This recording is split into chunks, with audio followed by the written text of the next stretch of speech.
Welcome to J news. ముందుగా headlines చూద్దాం.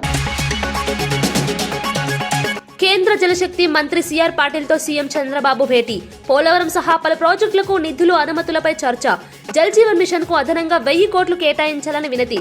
వంశధార ఆల్మట్టి వివాదాల పరిష్కారానికి చొరవ చూపాలని విజ్ఞప్తి.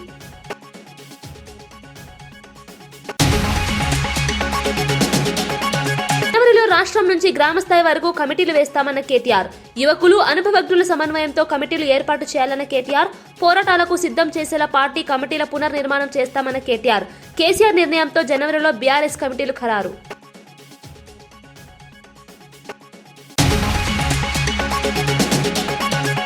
హైదరాబాద్ లో పీఎస్సీ చైర్మన్ల జాతీయ సదస్సును ప్రారంభించిన రాష్ట్రపతి ముర్ము. ఉద్యోగ అభ్యర్థుల నిజాయితీకి అత్యంత ప్రాధాన్యత ఇవ్వాలన్న రాష్ట్రపతి ద్రౌపది ముర్ము. నైపుణ్యం లేకపోయినా శిక్షణతో మెరుగుపరచవచ్చు, నిజాయితీ లోపిస్తే కష్టమని వ్యాఖ్యలు.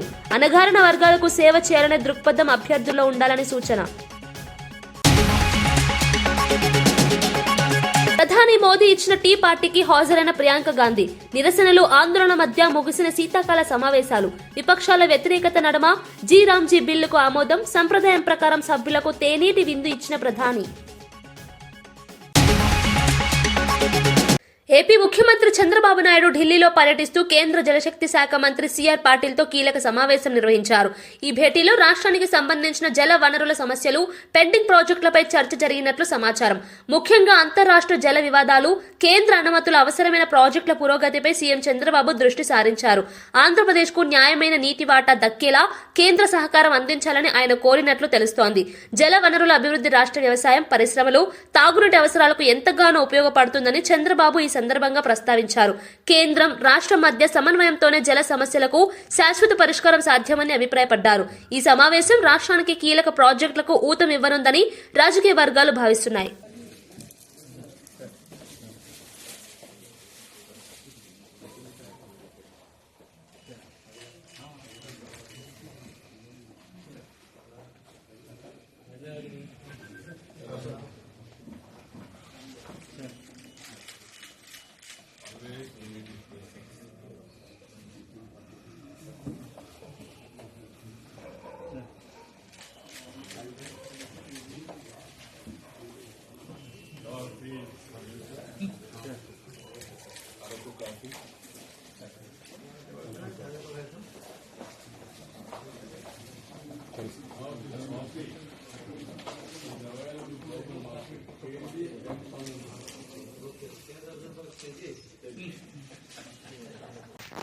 జల జీవన్ మిషన్ పథకాన్ని రాష్ట్ర ప్రభుత్వం అత్యంత ప్రతిష్టాత్మకంగా అమలు చేస్తుందని మంత్రి కందుల దుర్గేష్ తెలిపారు.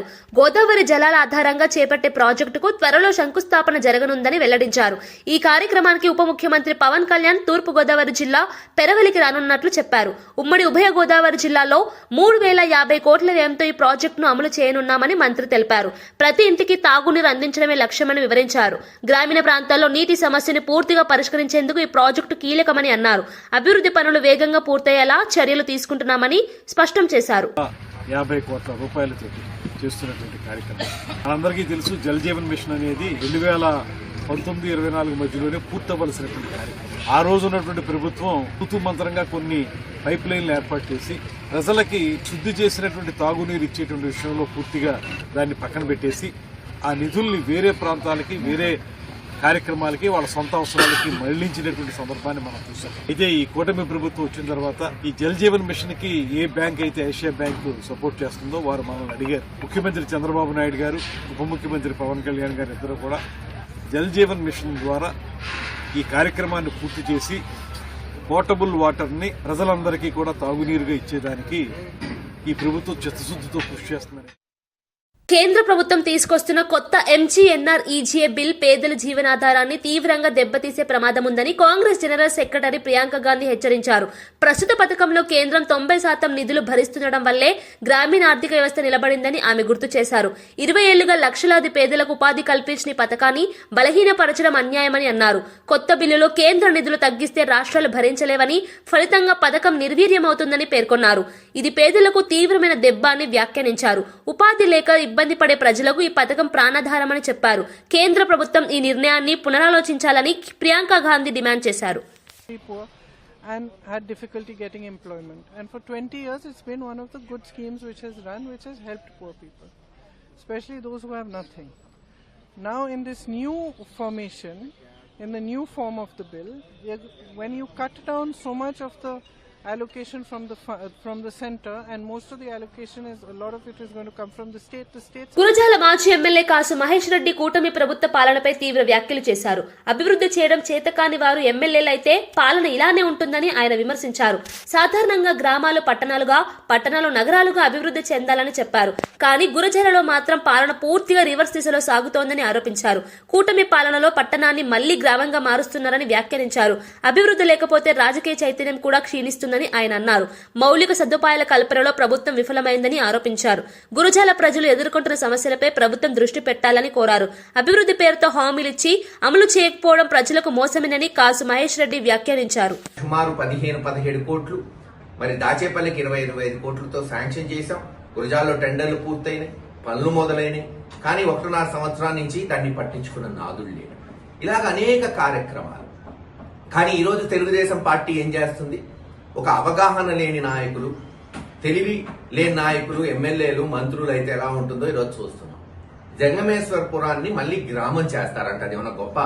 గ్రామాన్ని పట్టణమో నగరం చేస్తే గొప్ప. గాని దానికి వాళ్ళు తెలుగుదేశం నాయకులు ఇంటింటికి పోయి జనాన్ని భయపెట్టడం, ప్రలోభాలు పెట్టడం అంటారు. గ్రామం చేస్తే ఇంటి పన్ను తగ్గిద్దంట. ఇది ఒక విడ్డూరం. లేదు, గ్రామం చేస్తే ఉపాధి హామీ పథకం. మీరు అధికారంలో ఉన్నారు, రాష్ట్ర ప్రభుత్వం మీ చేతిలో ఉంది, కేంద్ర ప్రభుత్వం మీ చేతిలో ఉంది. ఇంటి పన్ను తగ్గించడానికి పట్టణాన్ని గ్రామం చేయక్కర్లా, ఒక జీవో తెస్తే చాలు. ఇదిగో ఇంత ఇంటి పన్ను ఉంది, దాన్ని ఇంత మేరకు తగ్గిస్తున్నామంటే అయిపోతుంది కదా. దానికి ఇదంతా ఎందుకు? కేవలం రాజకీయ కోణంలో గురజాల మున్సిపాలిటీ గెలవలేమని ఈరోజు జంగమేశ్వరపురాన్ని తీసేస్తున్నారు. ఉపాధి హామీ కేంద్ర ప్రభుత్వంలో మీరున్నారు, మరి దాన్ని మీరే నగర పంచాయతీలకు వచ్చే 5-10 ఏళ్లు ఉపాధి హామీ కొనసాగించాలంటే అయిపోతుంది. ఏం జీఎస్టీ తగ్గించారుగా? దేశమంతా చెప్పుకుంటున్నాడుగా చంద్రబాబు నాయుడు గారు, కూటమి ప్రభుత్వం తగ్గించింది, జీఎస్టీ 18% నుంచి 12%, 5%కి తీసుకొచ్చిందని. మరి అట్టే ఇంటి పన్ను తగ్గించచ్చుగా. దానికి గ్రామం చేయాల్సిన అవసరం ఏముంది? ఇది ఎట్టుందంటే, ఓ తండ్రికి పిల్లలుంటారు, కొడుకు అటెండర్ చదవాలా డాక్టర్ చదవాలా అని ఆలోచిస్తుంటే తండ్రి అటెండర్ చదవమన్నా అంటే ఎందుకు తెలుసా? అటెండర్ గా ఉంటే నెలకి 20,000 వచ్చింది, డాక్టర్ అయితే నెలకి 2 లక్షలు వచ్చింది. అటెండర్ అయితే నెలకి 20,000 వస్తే సంవత్సరానికి 2.5 లక్షలు వస్తుంది.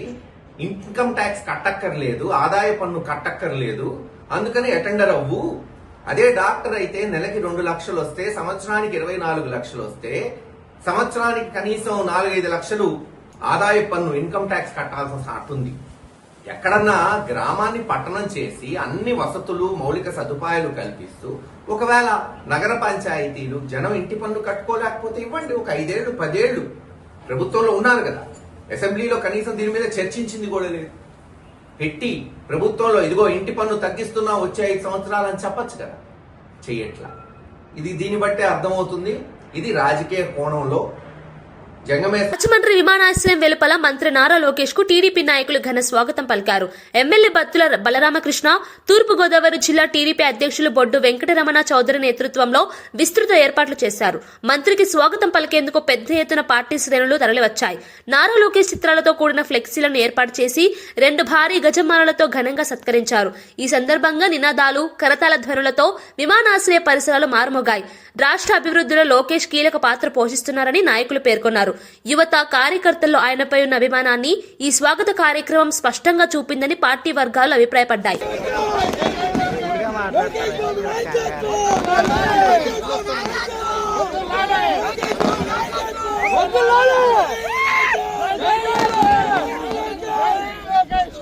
విశాఖపట్నంలో మాజీ మంత్రి, state doctors wing president doctor Sidiri Appalaraju media సమావేశం నిర్వహించారు. ఈ సందర్భంగా రాష్ట్రంలో ప్రభుత్వ వైద్య వ్యవస్థ పరిస్థితిపై ఆయన తీవ్ర ఆందోళన వ్యక్తం చేశారు. ఆసుపత్రుల్లో మౌలిక సదుపాయాల లోపం, మందుల కొరత, వైద్య సిబ్బంది సమస్యలు రోజురోజుకు పెరుగుతున్నాయని చెప్పారు. గతంలో అమలు చేసిన ప్రజారోగ్య పథకాలను ప్రస్తుత ప్రభుత్వం పక్కన పెట్టిందని ఆరోపించారు. ఆ పార్లమెంట్ స్థాయి సంఘం వాళ్ళు కూడా మీ మాటలు వింటే అసహించుకుంటారు. అసలు మేము మాట చెప్పలేదు బాబు అని చెప్పి అంటారు వాళ్ళు కూడా. ఎక్కడ చెప్పలేదు అలా.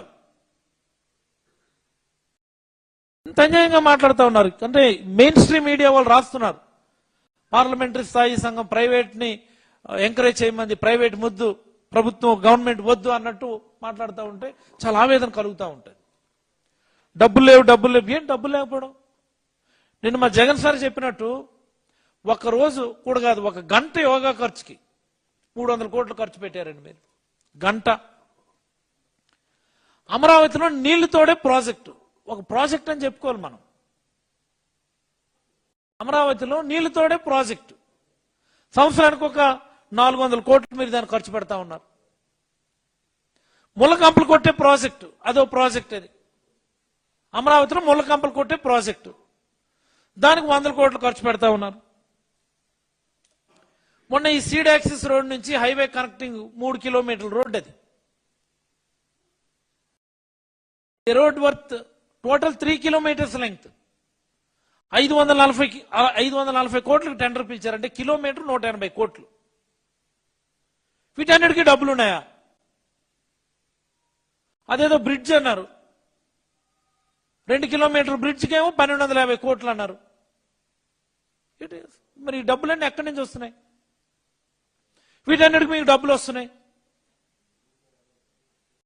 18 నెలల కాలంలో జగన్ రాజకీయ జీవితం అంతా ఫేక్ ప్రచారాలపైన ఆధారపడి ఉందని మాజీ మంత్రి దేవినేని ఉమా తీవ్ర విమర్శలు చేశారు. ఎన్టీఆర్ భవన్ లో నిర్వహించిన మీడియా సమావేశంలో ఆయన మాట్లాడారు. ప్రజలను మభ్యపెట్టేందుకు అబద్దాలను ఆయుధాలుగా మార్చుకున్నారని ఆరోపించారు. వాస్తవాలు మాట్లాడకుండా భావోద్వేగాలతో రాజకీయాలు చేస్తున్నారని వ్యాఖ్యానించారు. వైసీపీ పాలనలో జరిగిన తప్పులను కప్పిపుచ్చుకునేందుకే ఇలాంటి ప్రచారాలు చేస్తున్నారని అన్నారు. అభివృద్ధి పనులపై చర్చకు రాకుండా దారి మళ్లించడమే ఆ లక్ష్యమని దేవినేని ఉమా పేర్కొన్నారు. ప్రజలు ఇప్పుడు ఈ ఫేక్ ప్రచారాలను నమ్మే స్థితిలో లేరని తెలిపారు. రాష్ట్ర అభివృద్ధికి అడ్డుగా ఉన్న రాజకీయాలను ప్రజలు తగిన సమయంలో తిరస్కరిస్తారని ఆయన విశ్వాసం వ్యక్తం చేశారు. నిజాలను బయటపెట్టడమే తమ బాధ్యత అని స్పష్టం చేశారు. సర్జరీలు 7073 అయినాయి. మన ఎయిమ్స్ మంగళగిరి రాష్ట్ర విభజన జరిగిన తర్వాత చంద్రబాబు నాయుడు గారు పట్టుబట్టి మంగళగిరిలో ఎయిమ్స్ హాస్పిటల్ తీసుకొస్తే ఇవాళ వైసీపీ పరిపాలన 5 ఏళ్లలో 20 లక్షల మంది ఓపీ వచ్చారు. నీ 5 ఏళ్ల పరిపాలనలో మంచినీళ్ళు ఇవ్వటానికి చేతులు రాని జగన్ రెడ్డి సిగ్గుందా అని అడుగుతా ఉన్నా వైసీపీ నాయకులకి. సమాధానం చెప్పండి. 5 ఏళ్ల ముఖ్యమంత్రిగా మంచినీళ్ళు ఇవ్వటానికి ఎయిమ్స్కి నీ చేతులు రాలా.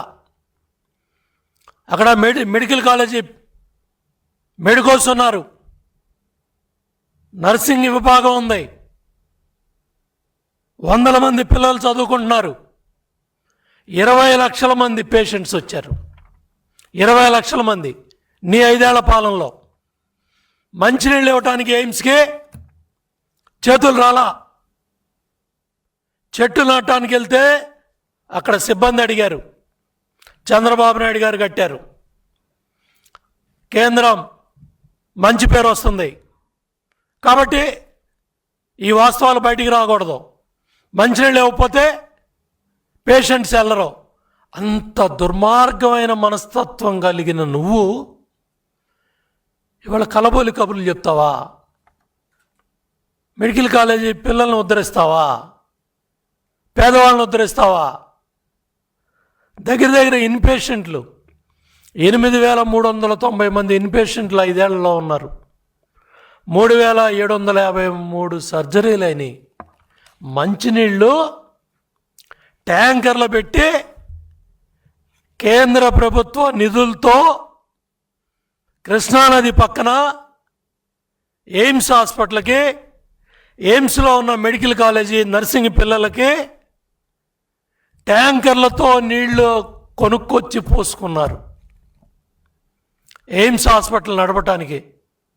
నువ్వా జగన్ రెడ్డి మెడికల్ కాలేజీ సీట్ల గురించి మాట్లాడుతున్నావు, పీపీపీ విధానం గురించి పీపీపీ విధానంపై వైసీపీ నాయకులు చేస్తున్న వ్యాఖ్యలు పూర్తిగా అబద్దాలని శాప్ చైర్మన్ రవినాయుడు స్పష్టం చేశారు. ఎన్టీఆర్ భవన్ లో నిర్వహించిన మీడియా సమావేశంలో ఆయన ఈ వ్యాఖ్యలు చేశారు. ప్రజలకు మెరుగైన వైద్య సేవలు అందించడమే పీపీపీ లక్ష్యమని చెప్పారు. ఈ విధానాన్ని తప్పుదోవ పట్టించే ప్రయత్నం జరుగుతోందని ఆరోపించారు. పీపీపీ ద్వారా ప్రభుత్వ ఆసుపత్రుల్లో సౌకర్యాలు పెరుగుతాయని, పేదలకు లాభం చేకూరుతుందని వివరించారు. రాజకీయ ప్రయోజనాల కోసం ప్రజల ఆరోగ్యంతో ఆడుకోవడం సరికాదని ఆయన అన్నారు. వైసీపీ హయాంలో ఆరోగ్య రంగంలో జరిగిన వైఫల్యాలను ప్రజలు మర్చిపోలేదని వ్యాఖ్యానించారు. వాస్తవాలను దాచిపెట్టి అసత్య ప్రచారం చేస్తున్నారని విమర్శించారు.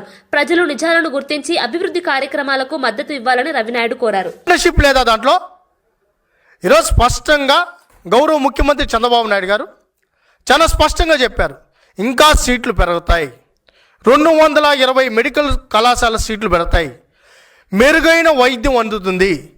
ఈరోజు ఎన్టీఆర్ ఆరోగ్యశ్రీ ఉంది, ఎన్టీఆర్ హెల్త్ స్కీమ్ ఉంది. దాంట్లో గతంలో నువ్వే అనేక సందర్భాల్లో చెప్పావు, ఇదేదైతే స్కీమ్ ఉందో బ్రహ్మాండంగా ఉంది, సూపర్గా ఉంది.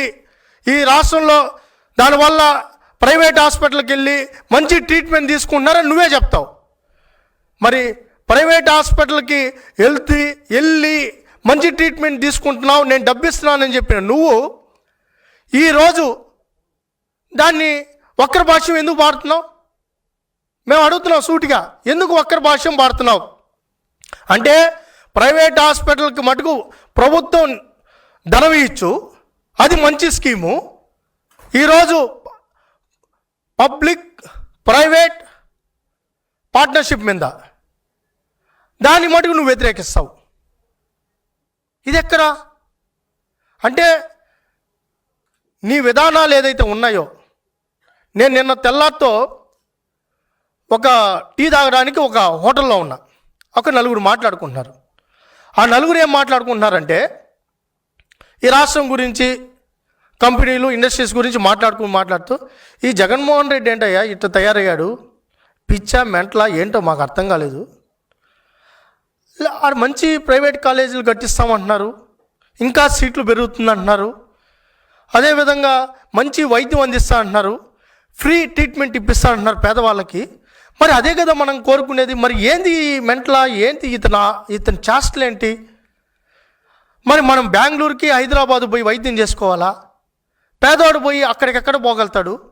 ఆరోగ్యశ్రీ అని చెప్పి వీళ్ళ నాన్న వీళ్ళు అన్నారే, మరి అక్కడ ఆ ప్రైవేట్ హాస్పిటల్కి పోతే వాళ్ళు ఎంత ఇబ్బంది పడతారు? అవన్నీ అవసరం లేకుండా నేరుగా మంచి దేశ అభివృద్ధిలో పబ్లిక్ సర్వీస్ కమిషన్లు కీలక పాత్ర పోషిస్తున్నాయని రాష్ట్రపతి ద్రౌపది ముర్ము పేర్కొన్నారు. ప్రతిభావంతులైన యువతను పరిపాలనలోకి తీసుకురావడంలో ఈ కమిషన్ల పాత్ర అత్యంత ముఖ్యమని ఆమె తెలిపారు. పారదర్శకంగా, నిష్పక్షపాతంగా నియామకాలు జరగాలంటే పబ్లిక్ సర్వీస్ కమిషన్లు బాధ్యతగా వ్యవహరించాలని సూచించారు. ప్రజాసేవకు అంకితమైన అధికారులను ఎంపిక చేయడమే లక్ష్యంగా పనిచేయాలన్నారు. దేశ పరిపాలన వ్యవస్థ బలోపేతానికి ఈ సంస్థలు కీలక ఆధారమని వ్యాఖ్యానించారు. యువతలో నైతిక విలువలు, క్రమశిక్షణ పెంపొందించడంలో కూడా ఈ కమిషన్ల ప్రభావం ఉంటుందని చెప్పారు. రాజ్యాంగ విలువలకు అనుగుణంగా పనిచేయాల్సిన బాధ్యత పబ్లిక్ సర్వీస్ కమిషన్లపై ఉందని రాష్ట్రపతి స్పష్టం చేశారు. ప్రజల విశ్వాసాన్ని నిలబెట్టుకోవడం అత్యంత అవసరమని పేర్కొన్నారు. Was set up on 1st October 1926. Later, in accordance with the provisions of the Government of India Act 1935, Federal Public Service Commission and Provincial Public Service Commissions were established. After we became a republic of January 26, 1950, the Union Public Service Commission and the State Public Service Commissions came into being. I am stating these obvious facts before this gathering of chairpersons so that all of you look at the past with a renewed sense of historicity and purpose. We must remind ourselves that during the years before our independence, government institutions were performing with entirely different mandates. Ladies and gentlemen, the makers of our constitution and nation builders like Sardar Patel changed the expectations from the public and civil services. In the discussions about the provisions concerning the Public Service Commissions, Baba Sahib Dr. Bhimrao Ambedkar made foundational contribution. Our constitution makers dedicated on an entire part of the constitution to service the public service commissions. This highlights the significance they attach to the roles and functions of the public service commissions for the union and for the states. Our constitutional ideals of social, economic, and political justice and equality of status and of opportunity are most pertinent to the functioning of the public service commissions. The preamble of Constitution, the fundamental right of equality of opportunity in matters of public employment of the directive principles guiding the state to secure a social order for the promotion of welfare of the people indicate the pathway for the public service commissions. The public service commissions should not only be guided by the ideals of equality of opportunity, but should also try to achieve the goal of equality of outcomes. In other words, the commissions are change agents who promote equality and equity.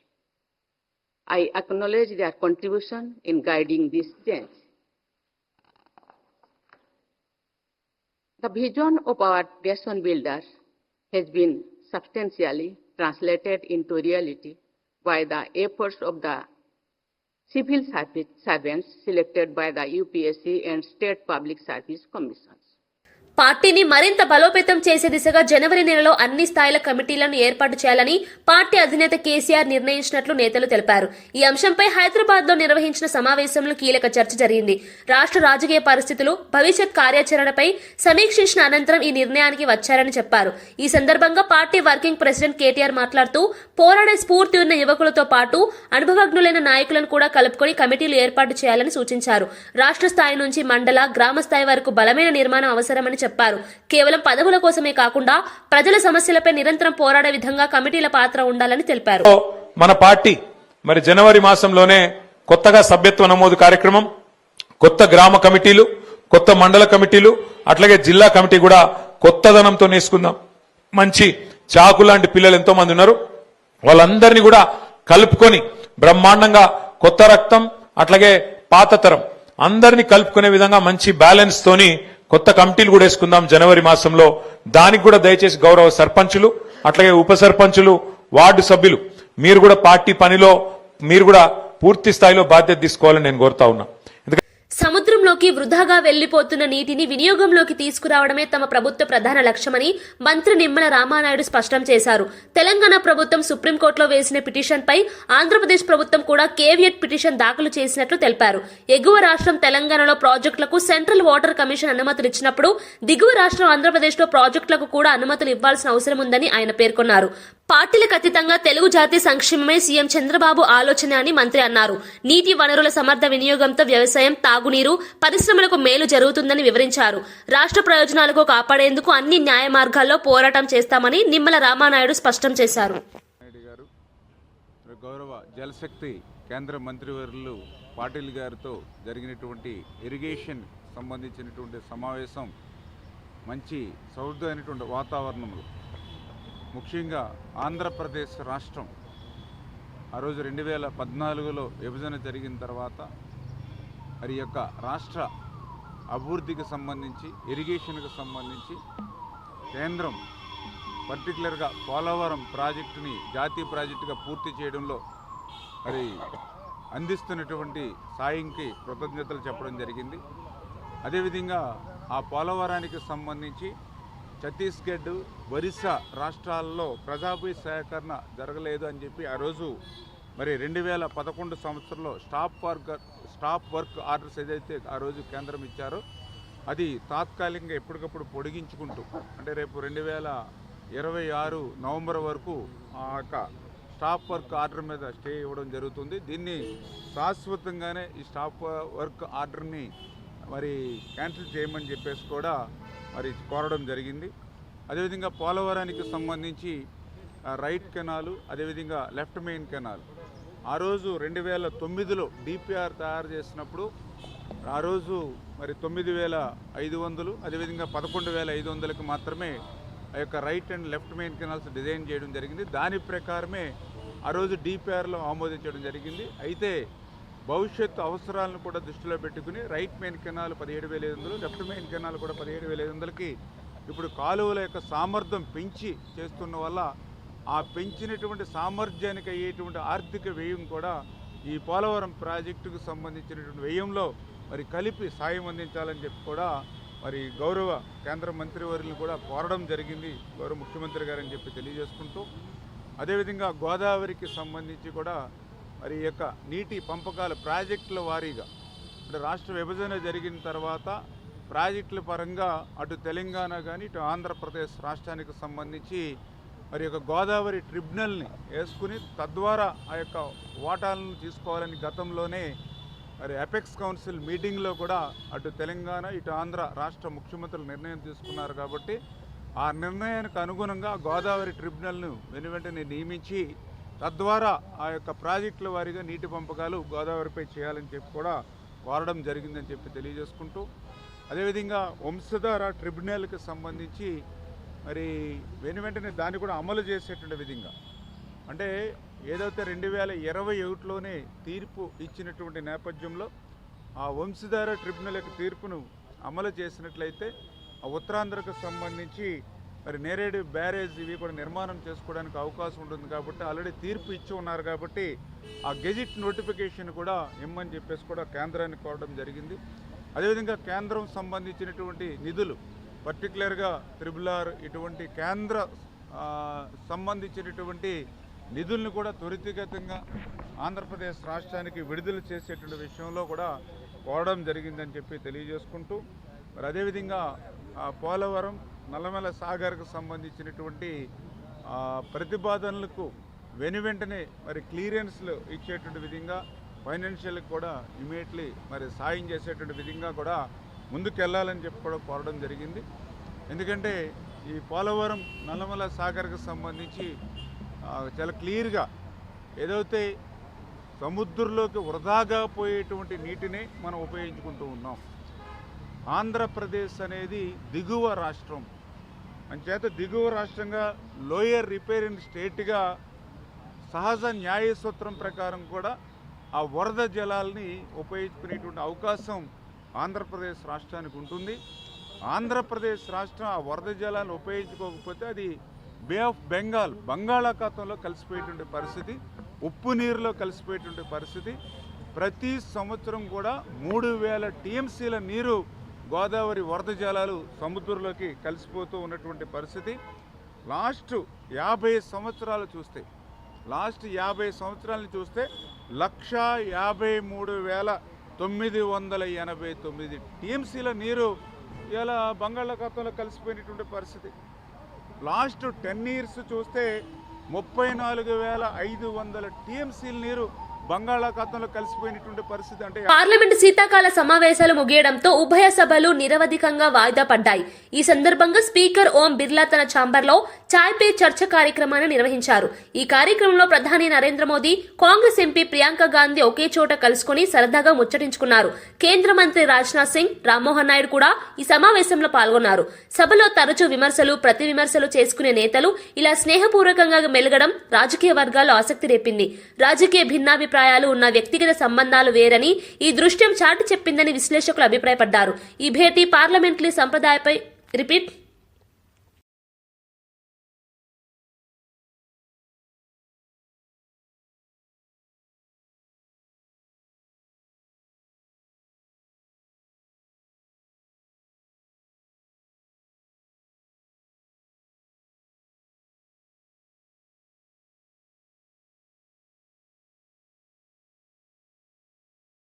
Roshan హీరోగా నటించిన champion cinema trailer ను నటుడు రామ్ చరణ్ విడుదల చేశారు. ఈ సందర్భంగా ఆయన cinema గురించి ఆసక్తికర వ్యాఖ్యలు చేశారు. ఛాంపియన్ చిత్రం యాక్షన్ టచ్ తో సాగే చిన్న లగాన్ తరహాలో కనిపిస్తోందని అన్నారు. పోస్టర్లో రోషన్ యూరోపియన్ యాక్షన్ హీరోలా కనిపిస్తున్నాడని ప్రశంసించారు. తనకు మగధీర ఎంత పెద్ద హిట్టో రోషన్ కు ఛాంపియన్ కూడా అంత పెద్ద విజయం సాధించాలని ఆకాంక్షించారు. 1938 కాలంలో జరిగే కథ కావడం విశేషమని చెప్పారు. ట్రైలర్ లో కనిపించిన నటనలో రోషన్ పరిణతి స్పష్టంగా కనిపించిందని అన్నారు. దర్శకుడు ప్రదీప్ అద్వైతం ప్రతిభ వల్లే ఇది సాధ్యమైందని రామ్ చరణ్ కొనియాడారు. మేమందరం మొదలుపెట్టినప్పుడు చాలామంది ప్రొడ్యూసర్స్ ఉండే ఉంటారేమో, బట్ అందరికన్నా ముందు వచ్చి ధైర్యంగా, కోర్స్ మాకు ఏదైనా బ్యాకింగ్ ఆఫ్ ఫ్యామిలీ ఉండొచ్చు, కానీ మేము యాక్టింగ్ ఎలా చేస్తాం తెలియదు, మేము ఎలా పర్ఫామ్ చేస్తాం తెలియదు, ఎలా యాక్సెప్ట్ చేస్తాం తెలియని టైంలో ఒకే ఒక వ్యక్తి వచ్చి ఇంతమంది స్టార్స్ని, యాక్టర్స్ని, అంటే ఇంతమంది వ్యక్తుల్ని యాక్టర్స్గా మార్చి మాకు నిజంగా ఒక మెమరబుల్ జర్నీ ఇచ్చిన దత్తు గారికి, వాళ్ళ ఫ్యామిలీ మెంబర్స్ అందరికీ థ్యాంక్ యూ సో మచ్ అండి. అదే ద్వారలో రోషన్ కూడా ఇవాళ ఛాంపియన్తో వస్తున్నాడు. I wish Roshan the first success with that association with Vyjayanthi films. ఆ ఒక్క పేరు మీ వెనకాల ఉంటే చాలు. We all have seen blockbusters and successes. వార్తలు ముగించే ముందు ముఖ్యాంశాలు మరోసారి. కేంద్ర జలశక్తి మంత్రి సిఆర్ పాటిల్ తో సీఎం చంద్రబాబు భేటీ. పోలవరం సహా పలు ప్రాజెక్టులకు నిధులు అనుమతులపై చర్చ. జల్ జీవన్ మిషన్ కు అదనంగా 1000 కోట్లు కేటాయించాలని వినతి. వంశధార ఆల్మట్టి వివాదాల పరిష్కారానికి చొరవ చూపాలని విజ్ఞప్తి.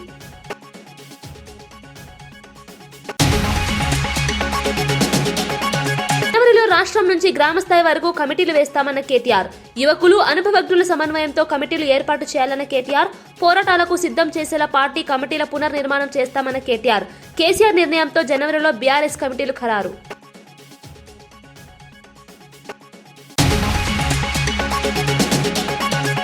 హైదరాబాద్ లో పీఎస్సీ చైర్మన్ల జాతీయ సదస్సును ప్రారంభించిన రాష్ట్రపతి ముర్ము.